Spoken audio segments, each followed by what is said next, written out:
Connery, Oscar winner, icon, and of course, the original movie Bond. While Ian Fleming's creation was the product of Eton, Connery was a lorry driver's son who left school at 14 and drove a milk truck in his home city, Edinburgh. His pursuit of an acting career came after 3 years in the Navy and a period in varied jobs, such as artist model and a coffin polisher. Success was far from overnight, but 4 years after joining the chorus line of South Pacific, he landed his first leading role as a fading boxer in the BBC television play Requiem for a Heavyweight. Sean Connery was on his way. In 1962, he said yes to Dr. No, and for many became the definitive James Bond. By 1964, he was on his third outing as Bond, this time in Goldfinger, and he was being interviewed on a noisy set at Pinewood Studios by BBC reporter Evelyn Elliott. A few minutes ago, you were having a pretty tough time, I saw, in a dungeon. I'm glad you fought your way out to talk to us. Do you find this side of filming particularly strenuous? Well, no more strenuous than some of the digs I was in Manchester. No, it's all pretty well worked out, and it's not advisable on top of a heavy breakfast or a hangover. Otherwise, it's all right. This is your third James Bond picture, and I'm sure that as far as picturegoers are concerned, they could see more and more. But how do you feel about this yourself? Oh, I think it's splendid. I think it's very good entertainment. They obviously like it, and one every year, 14 months, is a sort of good, healthy issue, I think. Now, James Bond really conjures up a picture of blondes, bullets, and booze. Do you find that people expect you to be like this in real life? I don't meet a great deal of people, really. I've been so busy. I'm on my fourth film in 1 year, so the chances of meeting people are pretty remote. And only other than going to theatre or going out to a restaurant to eat or something, or driving somewhere, I leave the house 7 in the morning and get back at 7 at night. So the chances of boozing with blondes and bullets are pretty remote. Most Scottish actors start in the north and then come south. So why did you come straight down to London? Well, I doubt very much if anyone in Scotland would have employed me. They employed me certainly for the other jobs, but not as an actor. You know, I hadn't any real experience, and it was more a sort of giggle in London at the to join South Pacific, do the audition, because at the time I was home on a week, down for a long weekend to London, you know, on holiday from the Evening News to Edinburgh. And so when I got the audition, they said, okay, you can come back in 3 months. So I went back and packed my bags, left Scotland, came back and joined South Pacific. And then it was into television after that? No, I was did a year or so on tour with plays, with South Pacific, came back, did 3 or 4 plays at Q Theatre, which is sort of experimental theatre in London. And it didn't work for about 6 months, 8 months. I think you've been given perhaps the impression that you've been playing James Bond and nothing else, but a film has recently been released, hasn't it, Woman of Straw? Yes, and I just came back from Hollywood. I did Marley for Hitchcock, and I was in Canada the year before last doing Macbeth, and I was in the West End just before that doing a Giraudoux play in the theatre. So, well, afraid you must go, but thank you very much for speaking to us. My pleasure. Bye-bye.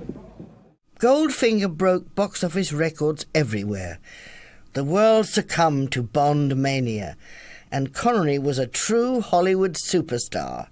When shooting got underway on You Only Live Twice, TV globetrotter Alan Wicker dropped in to investigate the phenomenon and found that perhaps the only person not in love with James Bond was 007 himself. Because of Bond, Connery's a millionaire and perhaps the best-known face in the world. But he remains unaffected and candid and indifferent to his image. To 100 million cinema-goers, he is James Bond, a character about whom he's read surprisingly little. I don't know great. I've only read 2 of the books, 1.5 of the books. Is that so? Yeah, so you know, and I met Fleming 2 or 3 times, and we got on very, very well. I liked him enormously. But they just lacked humour, I thought, in the books. How has being James Bond affected your life? Well, this is the sort of outcome of one of the facets, and that's the... I live in Acton. We have a marvellous house in Acton, wonderful situations.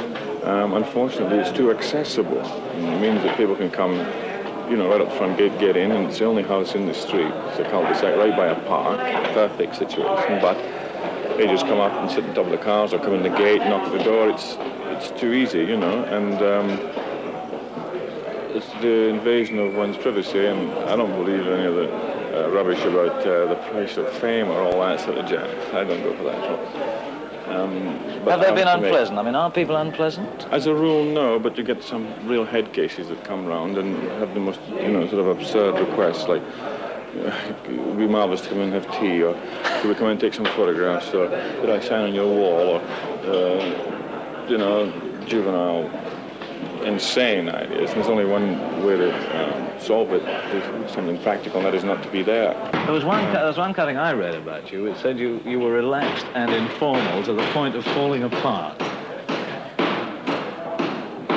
Yes, that's true, times. Well, Particularly when I'm drunk. That's quite endearing. I see nothing wrong with that, actually. Yeah. But No, you I also hate- said you weren't living up to your image. Yes, well, Perhaps you weren't grabbing girls in bars, perhaps, you see. would they pay the fines if I lived up to the image?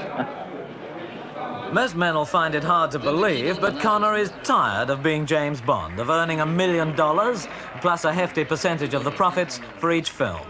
So within his properly numbered hotel suite, Cubby faces the fact that this could be the last Bond film unless they can produce a new 007. It won't be the last one under any circumstances. All due respect to Sean, who I think has been certainly the best one to play this part. We will, in our own way, try to continue the Bond series for the audience because it's too important. And if Sean doesn't want to do it, we can't force him to do it. If he doesn't agree with our arrangements or whatever it is, I can't say that he's wrong or right, and that's just up to him.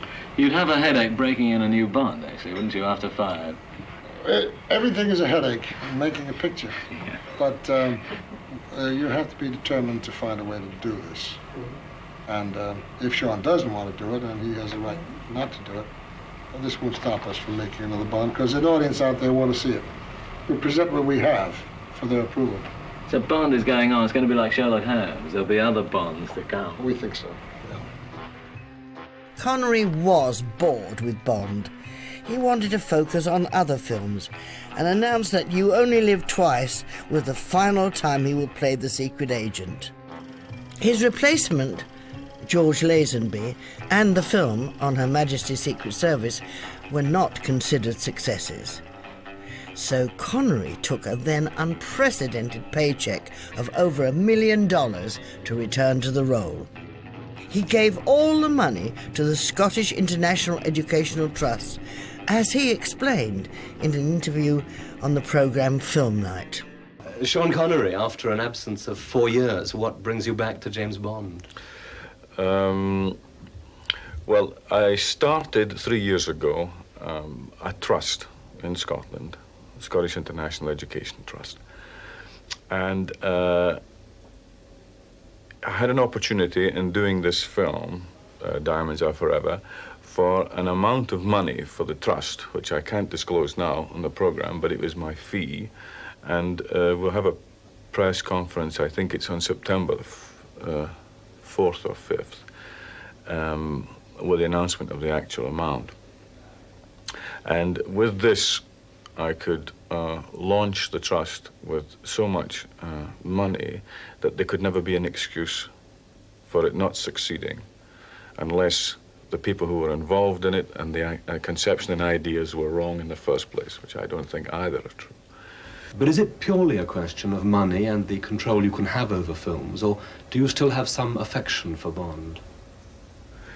Oh, yeah, I have no real dissatisfaction with the character as such. That would really be stupid. Although I had to take a week to make the decision myself whether I would do it again, only because after so many years, I don't know how many, because I have no memory for the past at all about time, dates.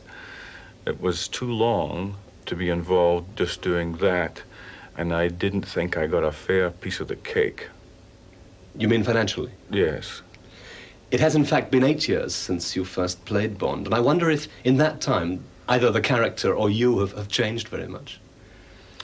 Well, in 8 years, I'm sure I have. I would hope so. A great deal. 8 years, I'm 41 in August, I suppose, 33. Yes, I would think I had changed, yes. How about Bond? Has he changed in the way you play him? I suppose I'm a bit slower, not quite as fit. I hope that Guy Hamilton, the director, and myself, and with the assistance of Tom Mankiewicz, who's written the screenplay, which incidentally I think is probably the best one they've had, certainly construction-wise, for a beginning, a middle, and an end of a story. It's very good. It's a very good script.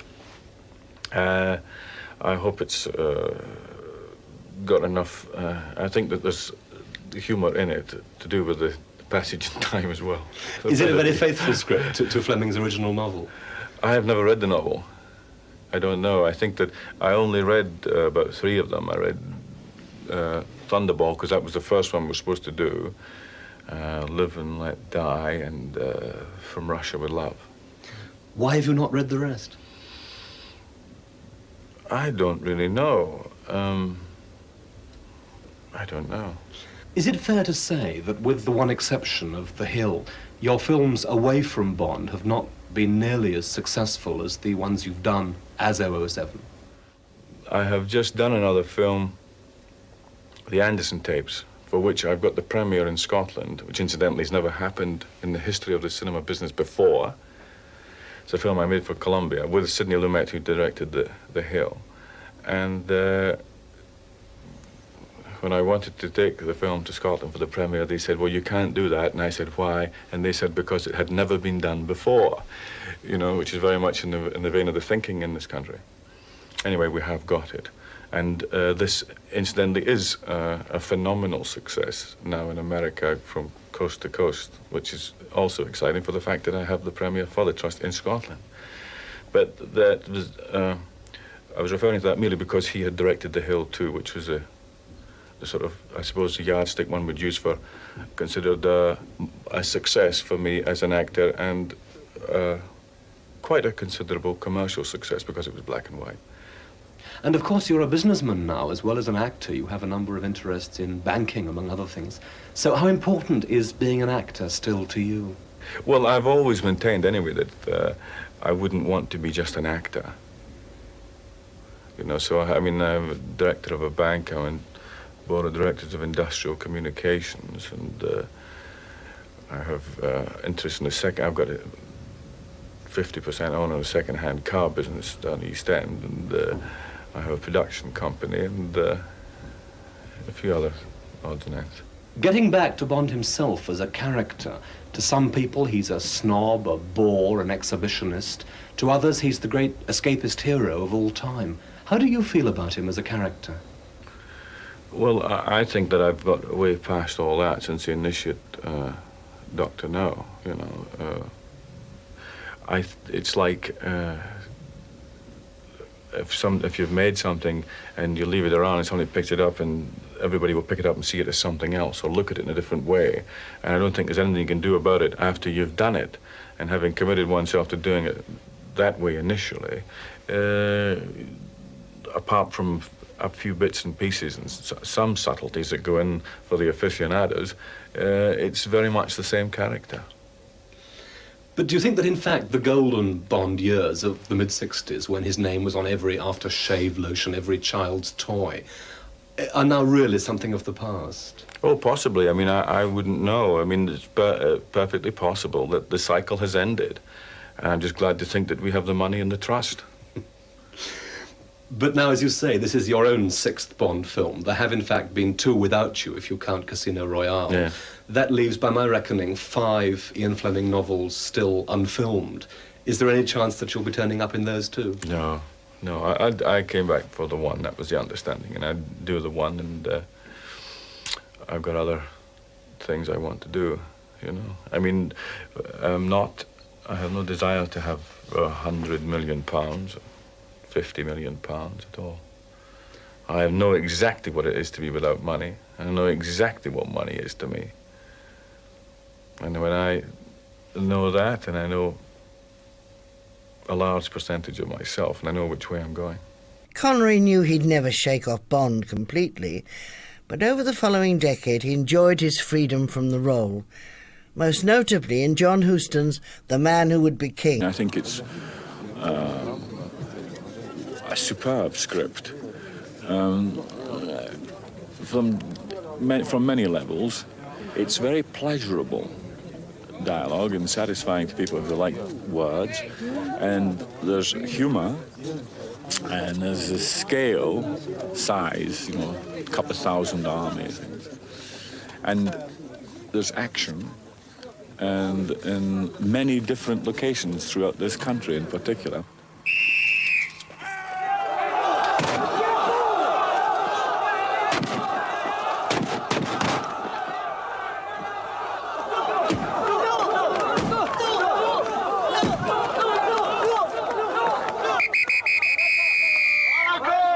Was the shot no good then? Well, the mules don't go over the side. If that's what we're trying to do, nothing happened with the mules. Not a goddamn thing happens with the mules. Jim, you put them in a spot, I can get them in the tangle quicker than anybody. Any horse. Because they were all on the flat. I'll mess it up One for you. wasn't kind of high. John Huston had been planning this film for a very long time. His original idea was to have Clark Gable and Humphrey Bogart in the starring roles, but Bogart's death in 1957 brought the project to a temporary halt. If they're that far back, there are not all these many people right up here, you see. Nearly 20 years later, Huston at last found the stars to replace Bogey and Gable. In this picture, there's a minimum of direction. Sean Connery and Michael Caine, they are the roles. The two parts are, I think, almost one person, actually. There is a tremendous relationship in the movie between Dravot, which is Sean Connery, and Carnahan, which is myself. See, when you read the short story, the thing that comes across, it's only 22 pages. But what comes across is they've interchanged, listed, I think 50% of the dialogue is Kipling. Very difficult stuff to learn. Phraseology is quite different from, you know, modern metaphors. And Michael can take, he has parts that, in the short story of the dialogue, that Dravot has in the film. And yet it's still workable. Other popular successes in the 70s included Robin and Marion with Audrey Hepburn and The First Great Train Robbery. By now, Connery had developed a reputation as an actor who liked to get involved, taking no nonsense and making sure his opinions were taken seriously by directors. Bob! Hey, straight on up. Is it possible to go straight on? Go straight on, Bob. He's out the picture now, no? No. Was he out? Well, yeah, he's got to be out. Yeah. I guess he was, behind the rock. Yeah, you're okay there. That's fine. Okay. I think I have perhaps a different concept from others in terms of what I think a film is about. I don't think that it's competitive in that sense, and I think that the better the contribution of all concerned, then the better the end product. I like enthusiasm. I loathe stupidity and incompetence, and the only thing that really works is attempting standards all the time. And the great pleasure, I think, is a unit of real pros who know what they're doing or know what they're trying to do. You know, they can make cock-ups and what have you because enthusiasm breeds that. But that's totally acceptable in my book, and I think that's the real pleasure if you've worked with a real good unit of actors and actresses with good crew, and it's terrific. Like, say, the Great Train Robbery, I read in the script it was going to be this thing, you know, on the top of the train going out and back and along, and I thought, well, it's very, very good trick, and, you know, it's integral part of the story, and but I must say I didn't think that I'd end up doing it all myself.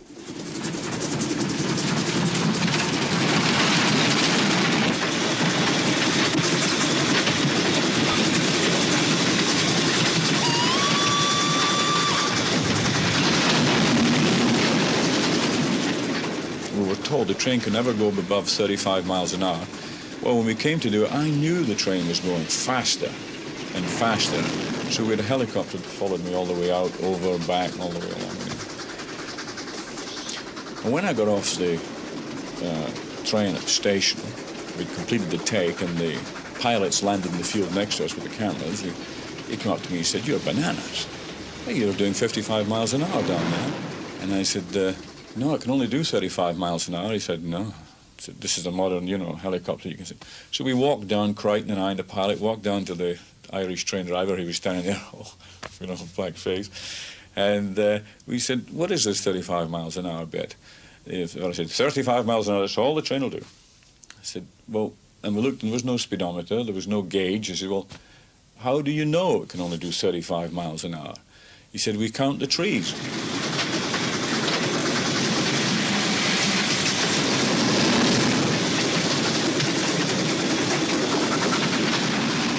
Of course I worry about him, and sometimes I'm furious.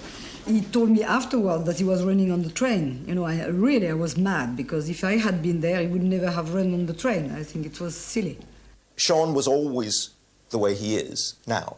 And I think Cruise immediately recognised that this is a man who has no side to him. He is what he is. He's, if you like, that sense of a man's man or a woman's woman, whatever that means. But he is not a facade. If he feels something, he'll say it, and he'll say it to you or me or the President of the United States. And that is a very comforting thing, I think, for film crews who are used to a lot of doublespeak.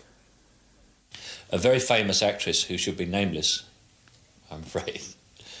And she invited Sean and his wife and myself and my wife to dinner. And we thought this was very nice that this wonderful star would want to know the two of us, and we talked about Man Who Would Be King, because we'd obviously both been in it and everything. And right in the middle of the main course, she said to Sean, "Would you be directed by me if I gave you a part in the film?" Now, this is our hostess, and a very powerful lady. And Sean suddenly realised, and I realised, that she had invited me because she knew if I came, Sean would come, but he wouldn't have come on his own, People do that with me, Sean. They say, "If you invite Michael, Sean will come." And she had done that.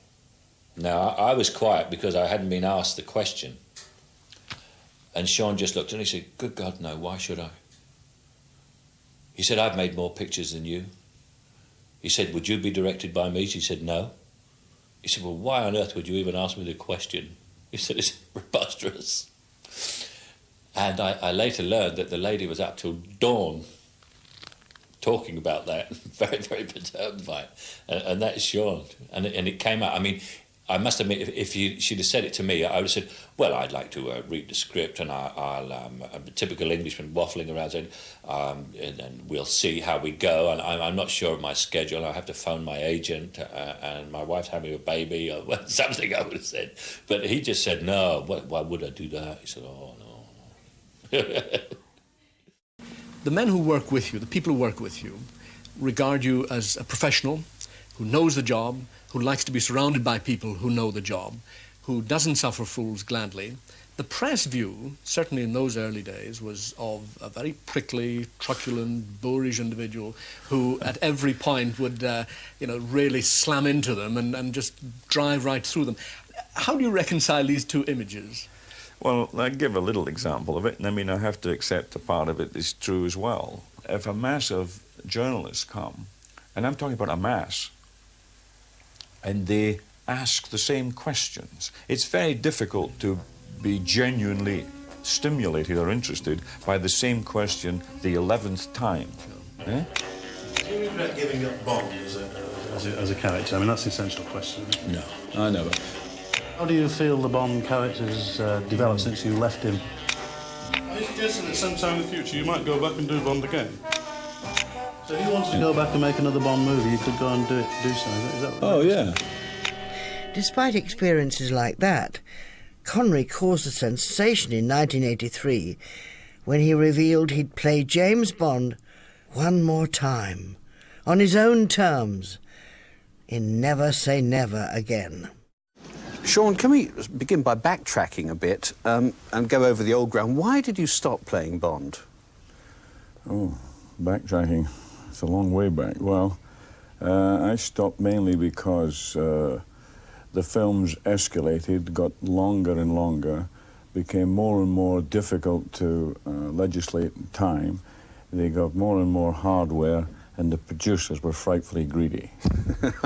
All that being so, what made you come back again? Well, it's another sort of convoluted story. I was in Almeria finishing The Wind and the Lion, and Kevin McClory said, came to see me. Kevin was the one who'd won the lawsuit against Fleming originally to have the rights to do Thunderball. And he said that after 10 years, the rights reverted back to him, and he knew I wasn't interested in playing the part, but would I consider writing a screenplay with Len Dayton? And that appealed to me, so I said, sure. I worked with Len over a period of, I don't know, 4 months, 6 months nearly, and the script was coming rather well. And I was discussing it with my wife, and she said, well, if it's going so well, why don't you play the part? And coming from her, I gave it more thought than I normally would have done, I suppose. And it seemed quite a good idea after all these years. This is, I think, maybe 3 years ago. I'm no good at memory, times of the past, but about then. And the moment I said, yeah, okay, I'll do it, there was a terrific furore with lawyers and what have you, because obviously there's a great deal of money involved. How did you come up with this new title? Is it true that it comes about because you once said about Bond, never again? It was my wife that came up with it. She came up with Never Say Never Again. And then after hearing it a couple of times, then she's saying, you know, you did say you'd never do it again, and here you're doing it, and what have you. And there's no question that it worked, and it worked so well in the French, jamais plus jamais, and in Italy it's mai diri mai, you know.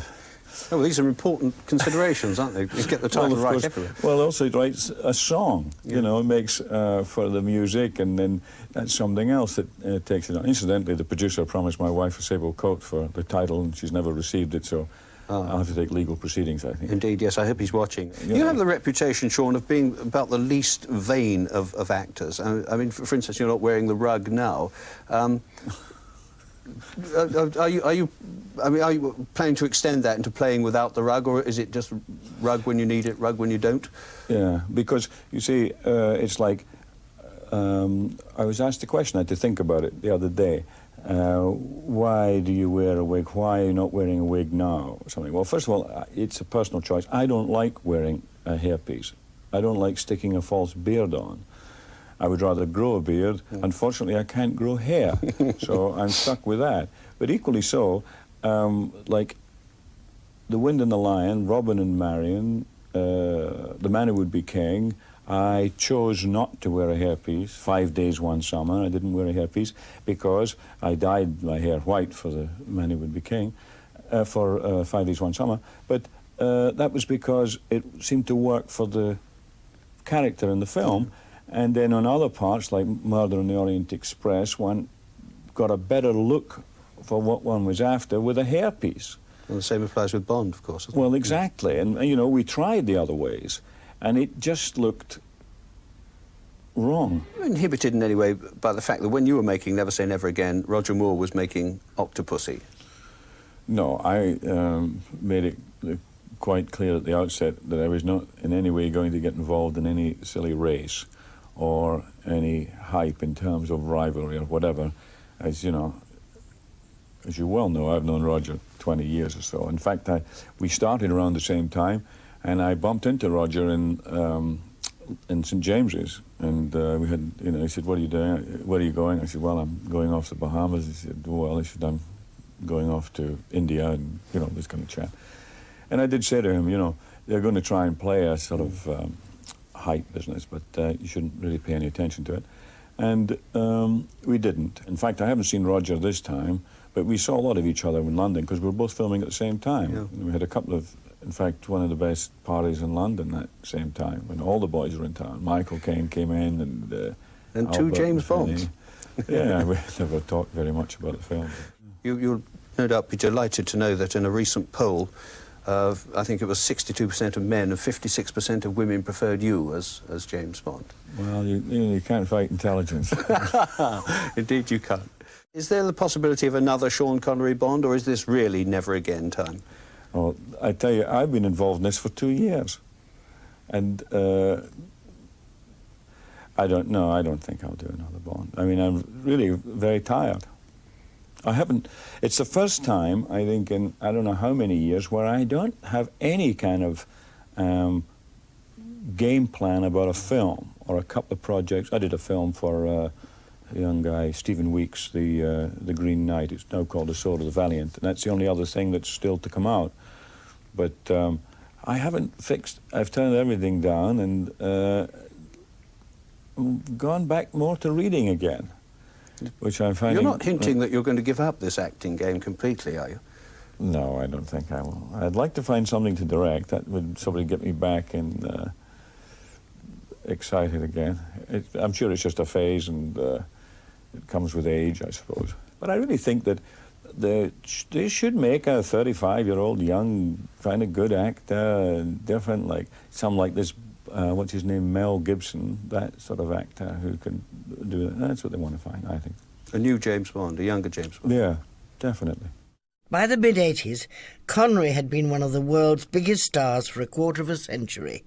So when Steven Spielberg wanted someone to play the father of the biggest action hero of the time, there was only one real contender. Sean Connery says he was attracted to the role for a number of reasons. The kind of epic proportions of it, the fun of it, it's got a lot of style, I think, and I like the idea of being the older guy, having done a lot of it in the earlier days with the Bond films and that, and figured it would be fun, and what I like very much is he's a very enthusiastic and a total pro. Right to there is good. So, Sean comes in first. Ready for the move? Yep. Here he comes. The film is directed by Steven Spielberg. Although his decision to cast Sean Connery as Indiana Jones's father came as a surprise in some quarters, to him, the choice was obvious. Who else could possibly play Indiana Jones's father, except someone with the charisma and the kind of, strong presence as Sean Connery has shown. Earlier, people said, are you making a movie? Is this Indiana Jones meets James Bond? And I said, no, nothing of the sort. This is Indiana Jones meets the strongest father alive, and how they reacquaint, themselves with each other after many years of estrangement. When asked about his advancing years, Connery once said, "Some age, others mature." Henry Jones was just one of the older, wiser roles that Connery took at this time, most notably in The Untouchables, for which he won 1987's Best Supporting Actor Oscar. He discusses that film and some others from across his career in the programme Scene by Scene, which starts with a look at one of his earliest films, Darby O'Gill and the Little People. Sean, how often do you do this, sit on a Saturday afternoon and watch your own movies? Rarely. We're going to watch films from throughout your career, a real work of art here. Let's have a look.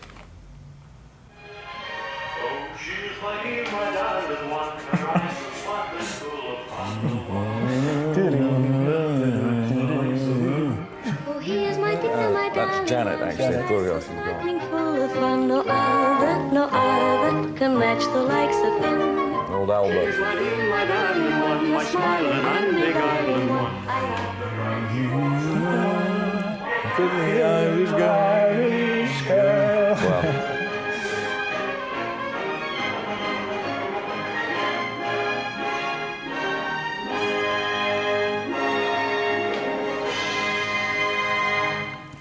I can't tell you how long ago that was, actually, but I remember that I had so little experience about singing that it was a nightmare to learn it and to go and make the record, but to do it before we started the movie. And Janet and I went down, a guy called Tamaretti or Tamamuri or something was the conductor, and there was this great big orchestra, 50-piece or whatever it was, in the valley. And I was at one pedestal and she was at the other, and I had to, and suddenly it was me to sing, and nothing came out, and they all stopped. And so after a few stops and starts, they realised that I had absolutely no experience of it, and therefore they would have to just take a recording, and I would do it against the recording. And then the nightmare came when they said, now we do the other side of the record, which was a song called the Ballymaquilty Band, which I had to learn there and then and sing. So with the help of some vodka with Janet and I, we did it. She is my dear, my darling one, her eyes so sparkling full of fun. No other can match the likes of her. She is my dear, my darling one, my smiling and beguiling one. I love the ground she walks upon, my darling Irish girl. I called you when your food was ready, but you were making so much noise you couldn't hear me. Faith, I know I can't sing a lick, but when I'm roaring like Doran's bull, it works up a killing hunger in me. And this was your first time filming in America. Yeah. And it was also your first hit film, really, wasn't it? It was the first that brought a decent box office. Yeah, in fact, that was my first trip to America. Yes. First movie was Davio Gill, and in fact, I flew to go to. I didn't realise that on the plane all the food and drink was free. It took me for ages to order something. And this film was produced by Walt Disney. Did you meet Walt Disney? Oh yeah. When we had the premiere, I went to the races with Walt in Ireland. Years after this, something happened. You got the call from Mr. Hitchcock to make Marnie. Yeah. Now, from what I've read, most people accepted Hitchcock roles without having read the script. Is that the case? Yeah. And how was it different for you? Well, because I was very curious as to what it was, because at the time of offering to me, Grace Kelly was supposed to be playing the other part. And the Tippi Hedren. Yes, and so I said, well, I would, certainly like to read it. Not unusual, I thought, because I would equally say, I don't think I'm right for it, or this is more American than I could ever be. Yes. And but I liked it, and eventually I had a terrific time with him. Were you worried that it was a controversial part because he's very sexually aggressive? There's a rape scene that we're about to watch. Oh, no, not at all. I mean, I don't think I was that concerned about these kind of issues at all. There were some more big movies to come, but the role that Connery has recently taken most seriously is that of the champion of independence for his beloved Scotland. It was claimed that his backing of the Scottish National Party delayed him getting a knighthood, but that honour eventually, inevitably, came in the year 2000. And whilst Connery's last film, 2003's League of Extraordinary Gentlemen, wasn't one of his finest, the title was apt. If anyone deserves the title extraordinary, then surely Sean Connery does.